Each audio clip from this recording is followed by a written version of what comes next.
A quick new idea, daily, from the world's greatest TEDx talks.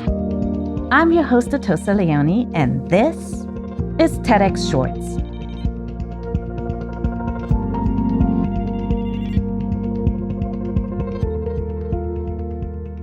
The United States has a beautifully varied way of speaking English. But with such variety, culture, and personality in our uses of language, our system of English language education is often considered a strict hegemony. What happens when we stop enforcing these rules on how our students should use language? Jamila Lyiscott is an educator, spoken word artist, scholar, and educational consultant. And in today's talk, she looks at why bringing liberation literacy into our classrooms doesn't just honor our students' voices. It honors the principles of social justice. What if I told you that the way that you use language every day had the power to either uphold or disrupt social injustices? What if I told you that because language is saturated with history and culture and memory, the way that it is policed within our classrooms and our communities is deeply connected to racism and colonialism? You see, when I was 19 years old, I sat on a panel for a room full of high school students. And a woman in the room stopped me in the middle of speaking, and she said, I'm sorry to stop you, but I just want you to know that you are so articulate. And in that moment, she meant it as a compliment. A friend of mine next to me was like, boo. And I was offended. And most people can understand that. Most people say, well, you were offended because you're a young Black woman in this space, and this woman found it exceptional that you were mastering standard English. But there's another reason why I was offended. I imagined if this woman heard me speaking with my family who's Trinidadian in Caribbean Creolized English, would she have determined something else about my intellectual capacity? Or if she heard me speaking with my friends in Crown Heights, Brooklyn, in African American English, would she have determined something different about my worth? And in that moment, I understood that the answer was yes. And that deeply disturbed me. It actually became the impetus for my first TED Talk, 3 Ways to Speak English. It actually became the impetus for my research as a social scientist, analyzing the intersections of language, race, and power. You see, I'll share this story, and you gotta work with me because it's about a man and a lion, and they're talking, all right? Work with me. So the man and the lion are walking through the jungle together, and they're arguing about who's the strongest. And the lion says, I'm the king of the jungle, I'm stronger than you. And the man says, I'm the king of the world, I'm stronger than you. And they're having this fruitless argument until they stumble upon a picture. And the picture is of a man defeating a lion. And the man says, you see, I told you I'm stronger than you. And the lion says, yes, but who drew that picture? What has become important to my work in working with historically marginalized communities at the intersections of language, race, and power in education is interrogating who authors the dominant narratives and the dominant framings in our societies, in our schools, in our classrooms, in our world. It's important to know that in exploring and doing this research on language, race, and power, I stumbled upon some really interesting contradictions. You see, what I know of myself is that the multiple literacies that I bring to the table, my composite linguistic identity gives me power. But when I enter into institutional spaces, into classroom spaces, that power is not valued and often stripped away. In these spaces that claim to celebrate diversity, that claim to want to celebrate diverse culture, What instead happens is a perpetual invitation to engage in cultural erasure.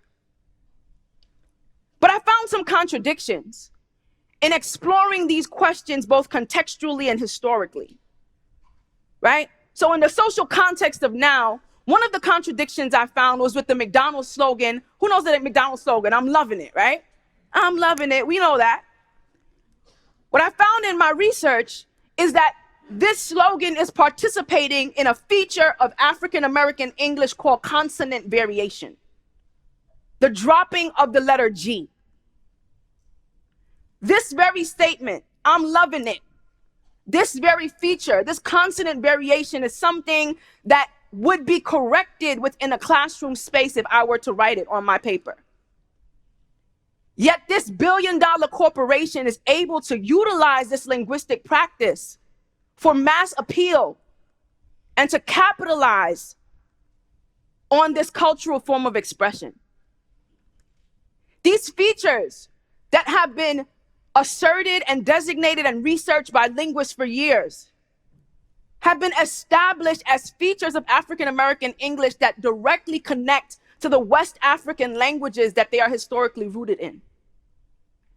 These language practices are valued in particular spaces, but there's a contradiction with what happens in institutional spaces, right? And there's a history here. I trouble up this issue because it is resonant with a history that is deeply rooted in racism and colonialism. It was very important to the colonial subjugation process that the language of the people who were being oppressed was divorced from the community. I work with members of historically marginalized communities. Young Black people who say, yes, I engage in Black literacy practices, but in places where I feel safe. A sense of fugitivity exists there that has historical resonance in American chattel slavery, a time when it was illegal for Black people in this country to be able to read and write. A lot of that resonates with what's happening today in our classroom and in our world. There are so many ways to engage in racism. The work that I do, the research that I've done, and the practice that I engage in is framed by these principles that I'm going to share with you in a moment. The idea that the voices of these young people cannot be constrained and limited to that typical 5-paragraph essay. The power of what they have to say is so much deeper than that. We are thinking about nurturing youth voice, creating space for youth voice in our classrooms in new and in powerful ways that disrupt the historical, racist, colonial perceptions that we've upheld for too long. It has to begin with critical awareness. Who am I as a student? Who am I as an educator in the space? And what does that mean in our world? And it's not just a random awareness, but an awareness of the social identities that we each navigate, including the language practices that we bring to the table.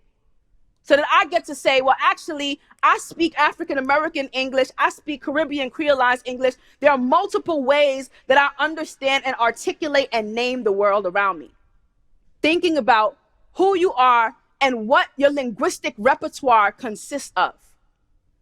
Once you go through that awareness process and you become aware that my language has power, right? Once you become aware of that, then you say, well, what kind of agency and access exists for me in the world? Because of the way that I speak, because of the tools that I bring to the table with my linguistic repertoire, there are spaces that I can access in the world. There's agency that I can have. I introduce this framework, this notion of liberation literacies, and a call to action for a paradigm shift that begins with a critical awareness of yourself and your world. Because if we do not have socially just practices in ourselves, here, in the silence, then it is impossible to have social justice in our world. The TEDx talk you just listened to was recorded at a TEDx event in Palm Beach Gardens, Florida. All TEDx events are independently organized by volunteers who believe in TED's mission of ideas worth spreading. Special thanks to the organizing team at TEDxTheBenjaminSchool. Want to listen to more TEDx talks? Visit our website at ted.com/TEDxShorts. I'm Atossa Leoni. Thanks for listening, and see you tomorrow.